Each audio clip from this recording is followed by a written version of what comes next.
everyone! So this video is going to be about the show on Netflix called Altered Carbon. For some reason I thought that I wrote notes about this show and I guess I didn't. So this is going to be a ramble of sorts.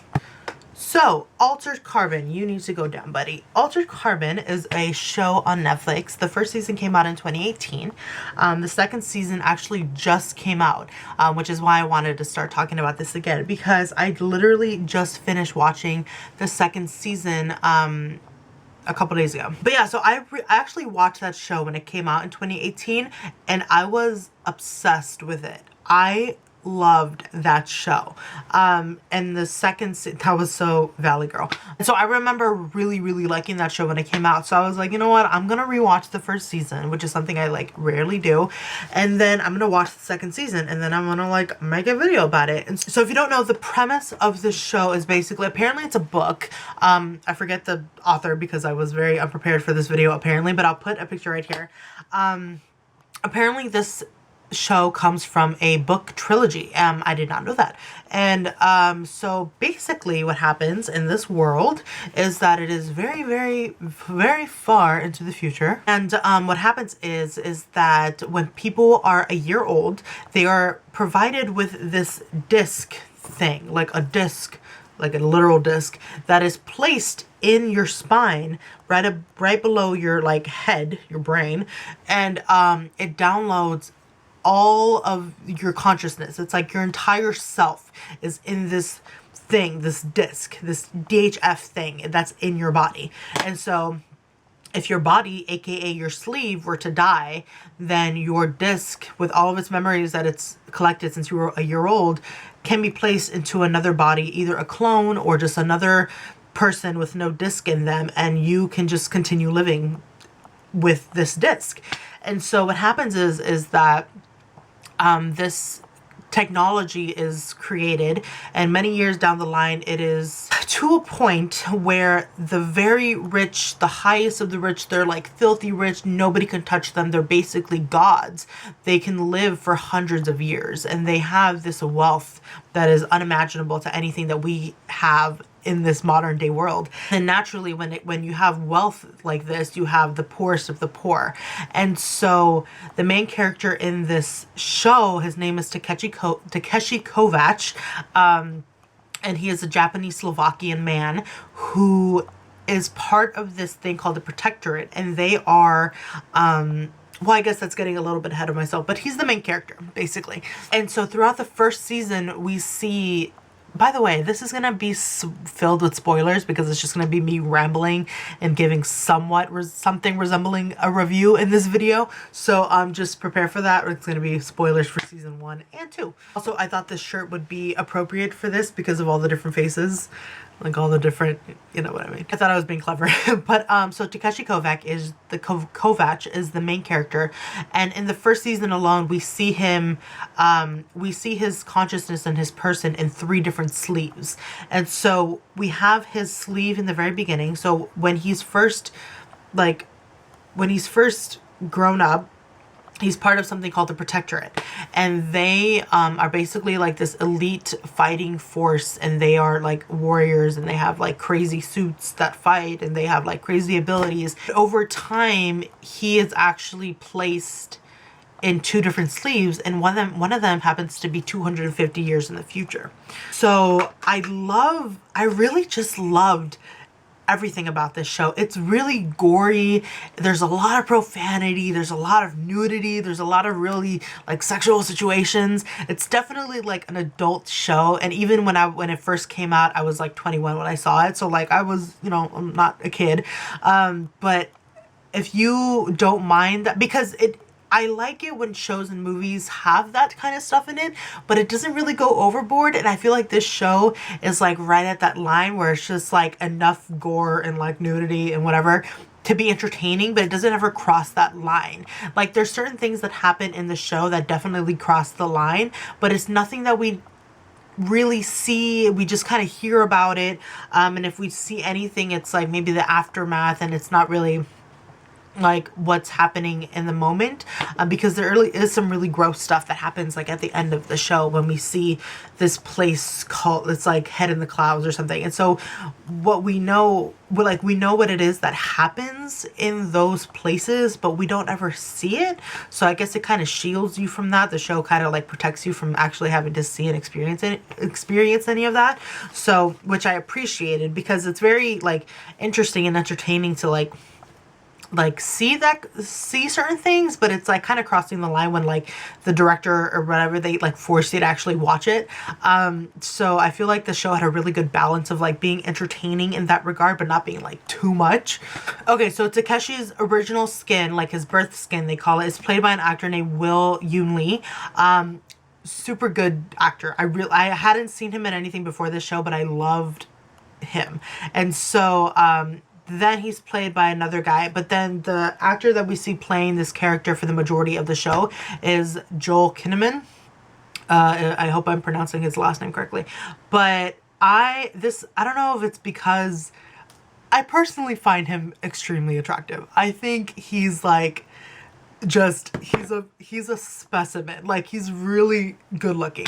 And I really liked his portrayal of Takeshi's character, because he was like because it was interesting, because here's the thing. So like all of these actors need to portray the same character, right? But they're also portraying them a little bit differently, because they're portraying this character at different points in his life. And you know, even 5 years ago, you didn't really act the same as you do now.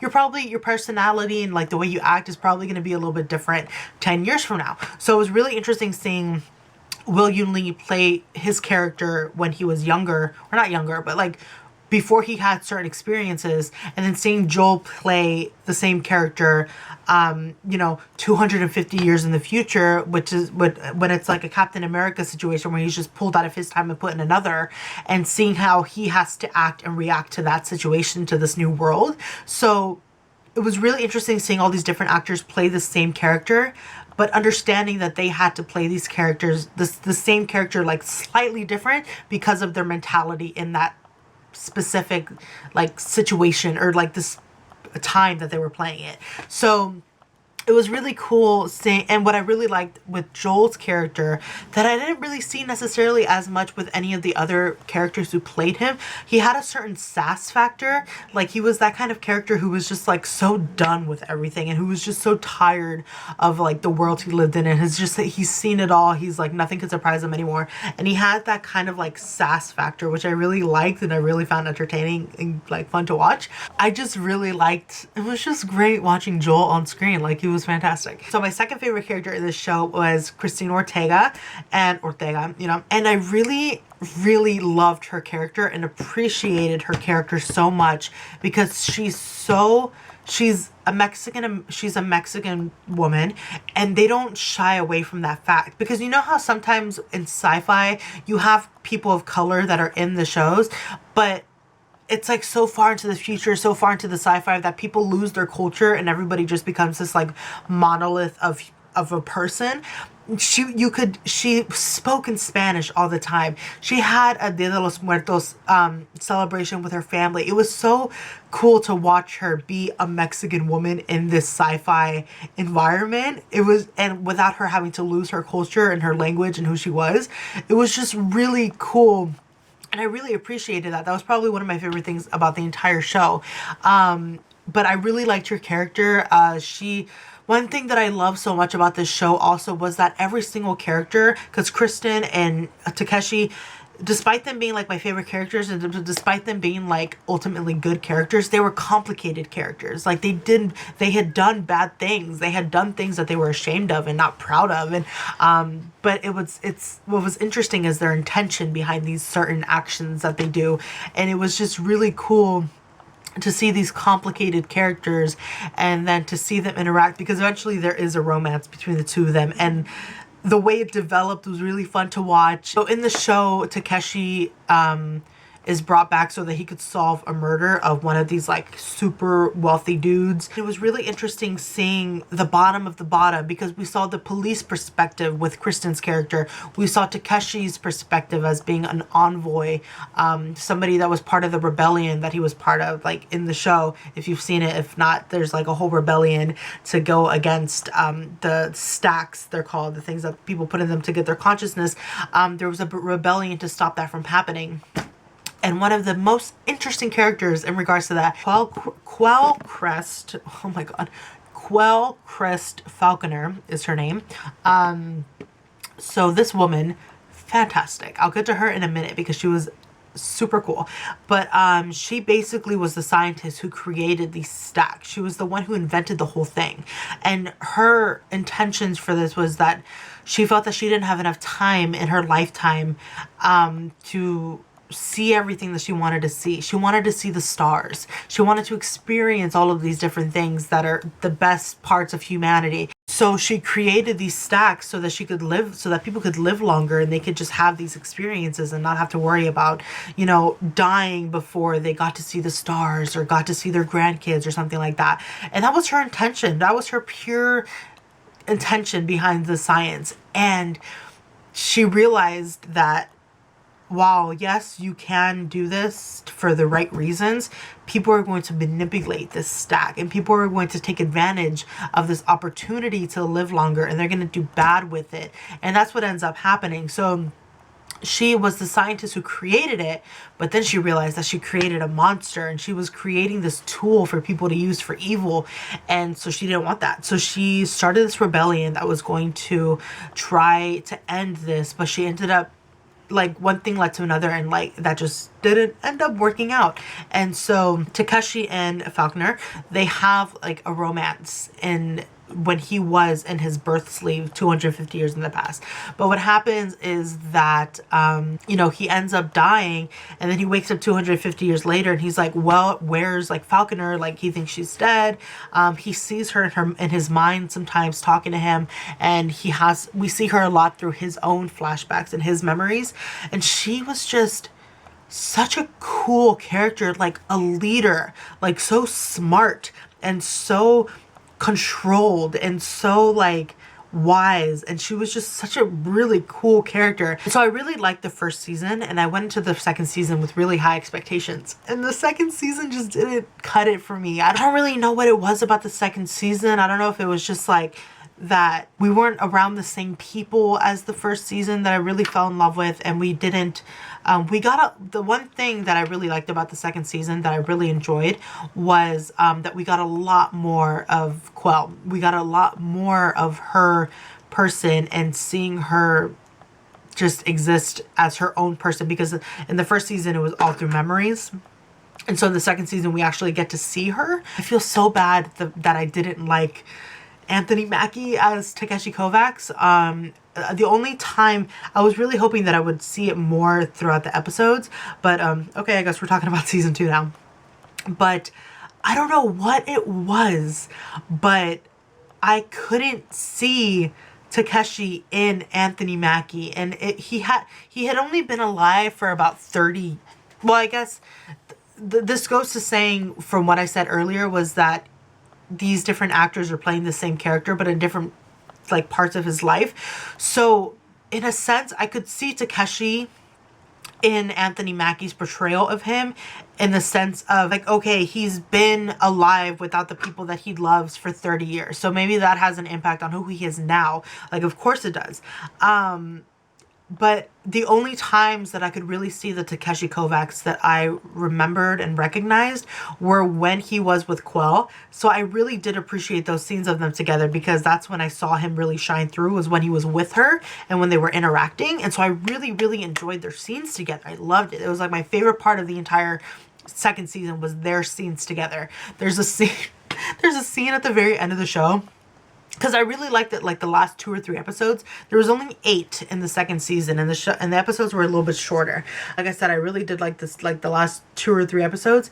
But there's a scene in the last one, or the second to last one, where they're like talking, and then she's saying how she's gonna sacrifice herself, and he's like, "Oh, I wish you loved me enough to stay here," or like, and they're just saying like really cringy stuff. But in the heat of the moment, it wasn't cringy. It was just like pulled at the heartstrings, and I really liked it. But I almost feel like the second season relied too much on the hype and the world building of the first season to get people to watch the second season, because the second season didn't really have that. It was a lot of like these same three characters interacting with each other, and like, but not in like the world necessarily. There was the villain who was like that Danica lady. I feel like we didn't get enough backstory of her to really understand her character, so she felt kind of empty to me. There was one character, what was her name? Treg? The other, she had the coils. I really liked her character. It was her, she had a wife and their son. So I really liked that dynamic in the show. And then Poe, who is the AI from the first season. So I'm really happy that they had Poe in it, because I feel like if they didn't have Poe in it, I would have felt even stronger about the second season, what I didn't like, because of the fact that there were just so many people that like were new and then we didn't recognize. And there was a scene where they capture Kovacs and he needs to fight these clones of Kristen, sorry.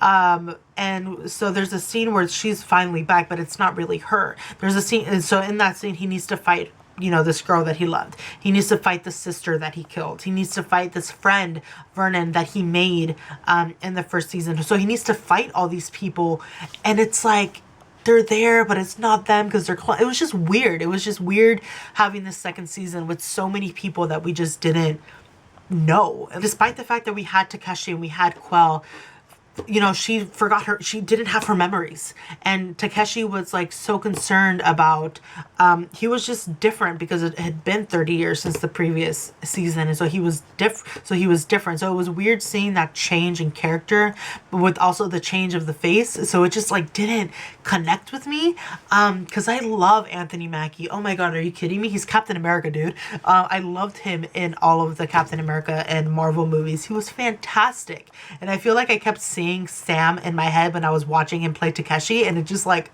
wouldn't get out of my head. I can appreciate it for what it was. The fight scenes were great. There was good. I'm not saying that the acting was bad, because everybody did a fantastic job, but just comparing it to the first season that I loved so much, it just didn't hit the mark for me, and I was really sad that it did. But I am really hoping that there is a third season, and it would be really interesting to see a different person play Kovac, or even for Joel to come back and play him, because technically that sleeve is still like available. So that would be really interesting to see him play that character again, or just an entirely new character, because at this point, 2 seasons into the story, I don't know how those seasons are corresponding to the events in the book or how closely they are to the book. It would be really interesting to see a different actor play him, like a 5th actor, because there have been 4 so far, or technically 5. There's been 5, because he was this Asian woman in the beginning of the season, like the first episode. And that's another thing that would be so interesting to see,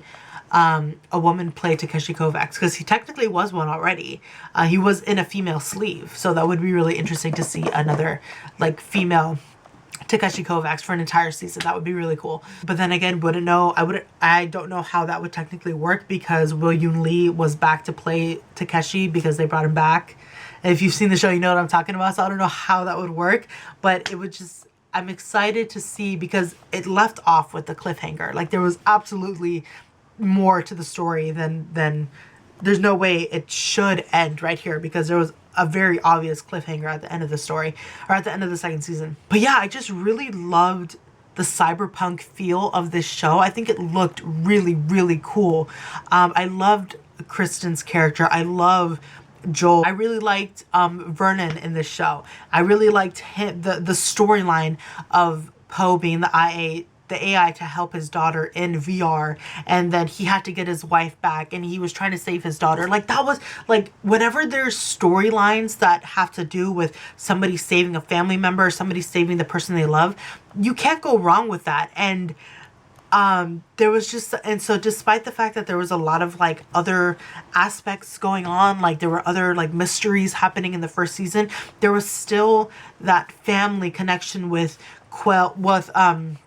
Takeshi and Kristen, and then Takeshi and his feelings towards Quell that hadn't gone away because he hadn't been able to process that, and then Vernon with his family, and then like Kristen with her own family, with her mom and with her partner who was basically like almost her stepdad. And so like despite everything that was going on in the show, we still had those like love connections, and I think that's what really makes or breaks a show, is whether or not those human connections feel real or not. And I feel like the second season just didn't have as strong of a that aspect than the first season. And I just like yeah, I literally thought that I came prepared with like notes to talk about the show, but I did not. The action is really cool in the show. There's a lot of fighting scenes, and again, they are very gory and very like he's like literally walking around with a severed head at one point, and there's like torture scenes, and it's not necessarily easy to watch, but it is like, again, it's right past that line of like too much in my opinion.